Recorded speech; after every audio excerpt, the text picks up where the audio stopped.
आप मुकदमा करके जो मालिक है वो वापस नहीं ले सकता उस चेक को। लेकिन किसी ने मुझे बिल्कुल गुड फेथ में दिया, मैंने कंसिडरेशन दिया था उसे या नहीं भी दिया था, गिफ्टेड भी था चेक, तो क्या ये कह देगा कोई चोरी का चेक है? बताओ मुझे। तो ओन नेम का मतलब ये होता है कि आपसे कोई छीन नहीं सकता, दी गई।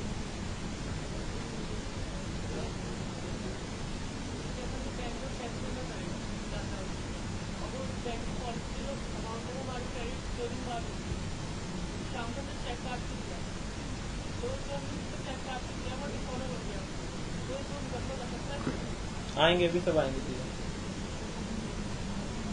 अभी आएंगी, सब्र करो। मतलब ये जो केस स्टडी है वो अभी नहीं सॉल्व हो सकती, अभी बैंक से रिलेटेड तो चीजें आएंगी। फाइनल का नहीं है, यही का।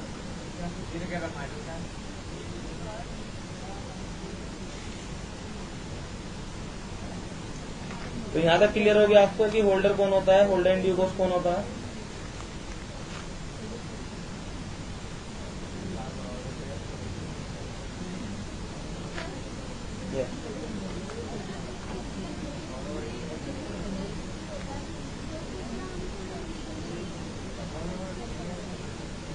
आप क्यों नहीं कर सकते? वो उस पार्टी पे तो नहीं कर सकते जिसने आपको गिफ्ट दिया है, बाकी पार्टी पे तो मुकदमा हो जाता है। किस पार्टी का क्या मतलब है?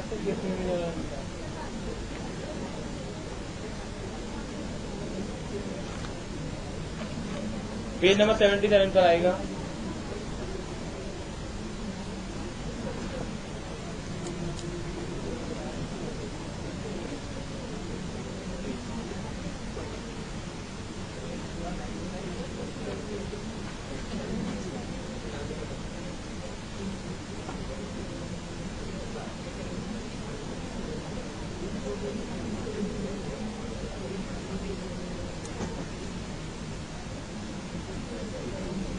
इनकोएट इंस्ट्रूमेंट,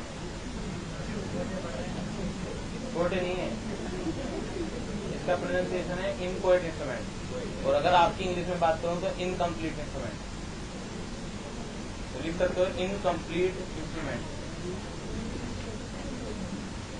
ये वर्ड इस्तेमाल नहीं करना इनकम्प्लीट, ये तो आपको समझ जाओ बाद में।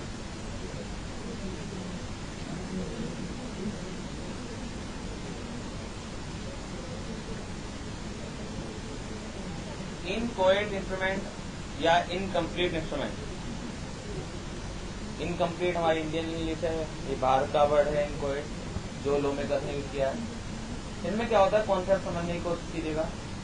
अगर कोई भी, अब क्योंकि होल्डर होल्डर डी को समझ लीजिए आप, अब धीरे करके हम इसमें अंतर करना शुरू कर देंगे।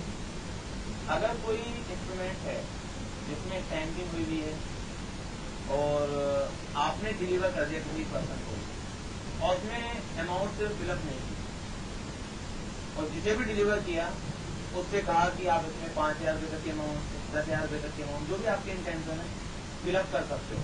कई बार क्या होता है, आपको किसी का पेमेंट करना है, इस बार भी आपको उसके ऊपर, ठीक है, लेकिन एग्जैक्टली अमाउंट का नहीं पता, थोड़ा बहुत अंतर हो सकता है, तो आप एक पावर दे देते हो दूसरे को, एंडोर्सी को, कि आप इसमें 10,000 रुपये तक की अमाउंट फिलअप कर सकते हो, या 20,000 रुपये तक की अमाउंट फिलअप कर सकते हो। इस टैंकिंग भी हुई है, तो उस आदमी ने फ्रॉड करके उसमें ज्यादा की अमाउंट फिलअप कर दी।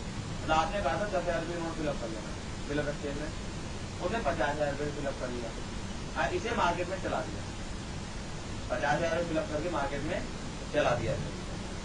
तो बात ये आती है कि जो भी ड्रोअर है वो कितने के लिए लायबल है। तो अगर ये HIDC मुकदमा करेगा, कोई भी अगर HIDC होगा वो मुकदमा करेगा, तो उसके लिए पूरे के लिए लायबल हो आप ये नहीं कह सकते कि मेरी इंटेंशन तो केवल 10,000 रुपये की थी, 50,000 रुपये फिलअप करके चला दिया गया मार्केट में। तो जो भी ड्रॉ करने वाला है पार्टी, प्रॉमिस नोट का drawer maker, bill of exchange में ड्रॉइंग एक्सेप्ट करने के बाद, तो जो भी पार्टी इसके लिए लायबल है, मेन लायबल है, तो वो ये मतलब अपनी दलील नहीं दे सकती कि ये केवल इंस्ट्रूमेंट 10,000 रुपये के लिए वैलिड होगा, 50,000 के लिए वैलिड होगा। HIDC पूरे 50,000 रुपये के लिए मुकदमा कर सकता है, लेकिन HIDC के अलावा जो भी पार्टी होगी केवल होल्डर ही होगा, क्योंकि अगर कोई आदमी होल्डर भी नहीं है तो मुकदमा कर ही नहीं सकता। तो अगर HIDC कंडीशन सेटिस्फाई नहीं करते आप केवल होल्डर हो, तो होल्डर केवल 10,000 रुपये ही रिकवर कर सकता है। ठीक है। HIDC भी 50,000 पूरे रिकवर तब कर सकता है अगर उसमें सफिशिएंट अमाउंट के टिकट लगे थे, स्टैम्प सफिशिएंट अमाउंट के लगे थे। होता क्या है कि एक ही चीज के लिए बहुत सारे एक्ट की जरूरत पड़ती है कई बार। इसमें क्या है, नेगोशिएबल इंस्ट्रूमेंट एक अलग चीज है, लेकिन किसी भी चीज को लीगलाइज बनाने के लिए ठीक उसमें सरकारी जो टिकट होते हैं, जो गवर्नमेंट स्टैम्प होते हैं, वो लगे हुए होने जरूरी है। आप स्टैम्प एक्ट में लिखा हुआ होता है कि अगर वैल्यू तक की ट्रांजेक्शन करनी है आपको तो कितने अमाउंट के टिकट होने चाहिए, अगर इससे ज्यादा की वैल्यू की ट्रांजेक्शन करनी है तो कितने अमाउंट के टिकट होने चाहिए। आप बैंक में ड्राफ्ट बनवाने भी जाते हो तो उसका भी एक स्लैब चलता है, यानी कि आप 50 रुपए का बनवा लीजिए तो भी हो सकता है आपसे 50 रुपए लगे, हो सकता है आप 1000 रुपए का ड्राफ्ट बनवा लो तो भी 50 रुपए लगे।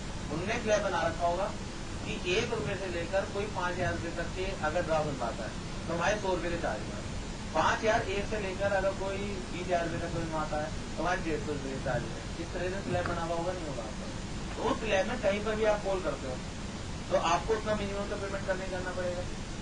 अब सपोज कीजिए कि आपने जो टिकट लगा रखी है, रसीदी टिकट आपने लगा रखी है, उसमें मतलब 100 रुपए का टिकट है, रसीदी टिकट गवर्नमेंट के स्टैम्प में 100 रुपए का लगा हुआ है। स्टैम्प एक्ट में लिखा हुआ है कि 100 रुपए के टिकट पर 20,000 रुपए तक की ट्रांजेक्शन आराम से हो जाती है। लिखा हुआ है वहां पर 100 रुपए के टिकट पर 20,000 रुपए की ट्रांजेक्शन आराम से हो जाती है। आपने 100 रुपए का टिकट लगा के जिस भी पे को दिया, आपने अपना कहा कि बिल ऑफ एक्सचेंज में प्रॉमिस नोट में आप 10,000 रुपए फिलअप कर लीजिएगा, आप 10,000 रुपए फिलअप कर लीजिएगा, लेकिन उन्होंने 10,000 के जगह 18,000 रुपए फिलअप कर लिए, 8,000 रुपए फालतू फिलअप कर लिए। अब ये HIDC के पास चला जाता है तो HIDC पूरे 18,000 रुपए रिकवर कर जाएगा। क्यों? क्योंकि टिकट पूरे अमाउंट के लगे हुए। लेकिन सपोज के 18 के जगह 28 कर लिए आपने तो HIDC भी 28 की रिकवर नहीं कर सकता, वो केवल 20,000 रुपए रिकवर कर सकता। आप कहोगे HIDC की क्या गलती है? इसमें गलती है, टिकट लगे हुए तो आपको पता होना चाहिए कि 100 रुपए टिकट पर कितनी वैल्यू अलाउड है। गलती क्यों नहीं आती?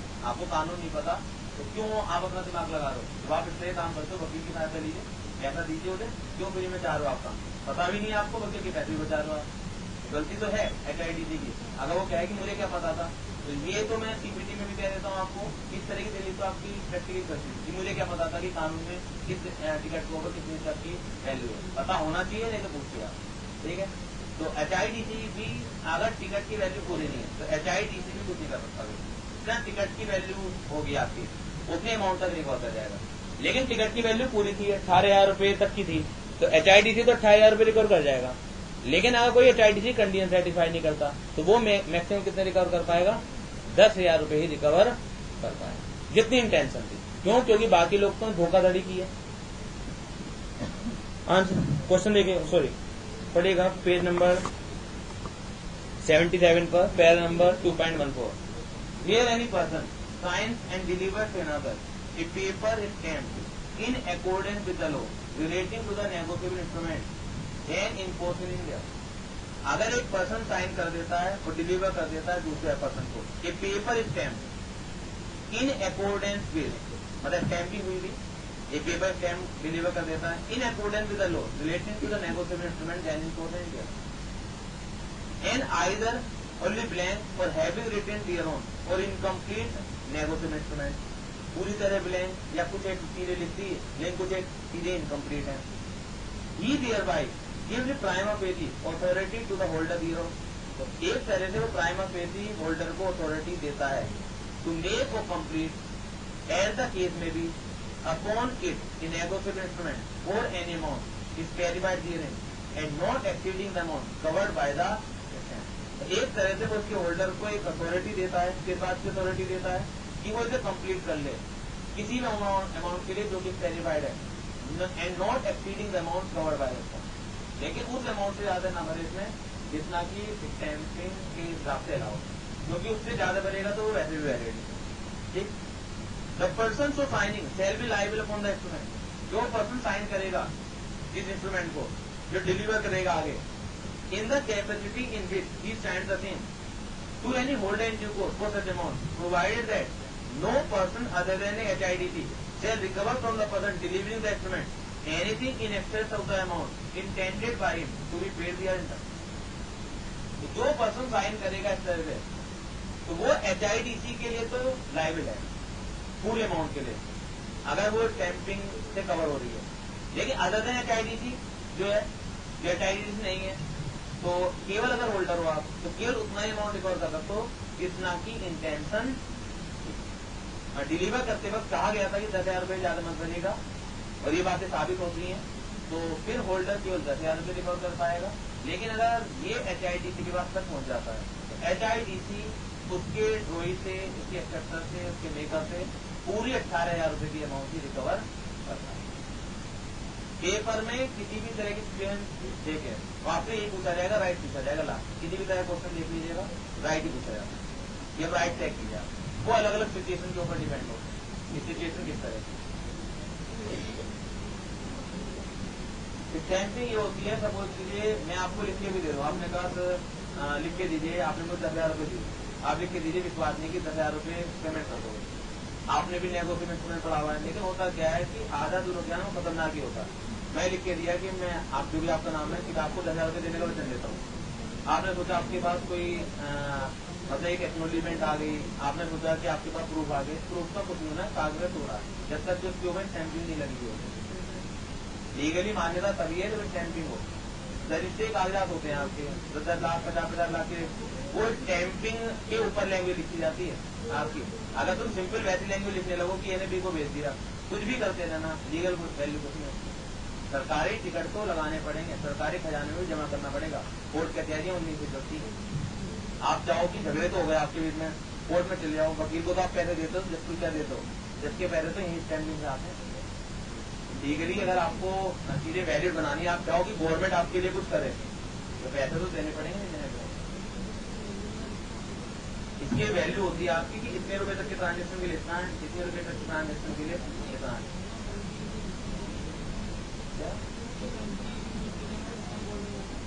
नहीं, टाइम के लिए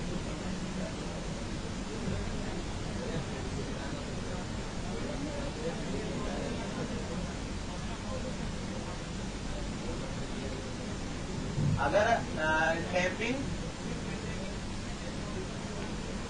ठीक है तो 10,000 तक का वैलिड हो जाएगा, 10,000 तक के अमाउंट का अलाउड हो जाएगा, 5,000 के लिए कुछ नहीं कर सकता।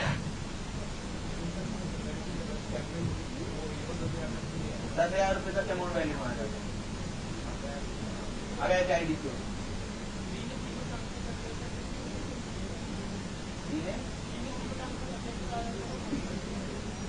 बोल रहा था कि HIDC है तो पूरे 18,000 रुपये रिकवर कर लेगा, जितने भी लिख के दिया होगा।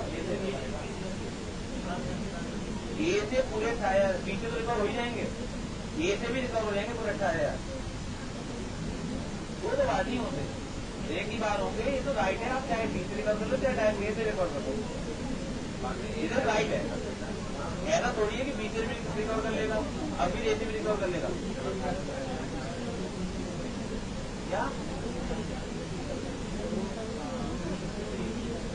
हाँ, बी से 10,000 सब लॉजिकल है। जो भी बताऊंगा जितना भी टेक्निकल होगा वो सब लॉजिकल है, ये सब लॉजिक में बैठेगा आपका। हाँ, ऐसा ही होना चाहिए।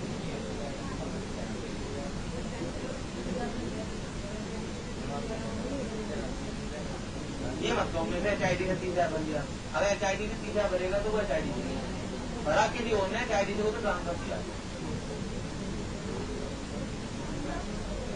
अब बात हुई ना, कहीं बोलोगे तो कहीं आंसर मिलेगा।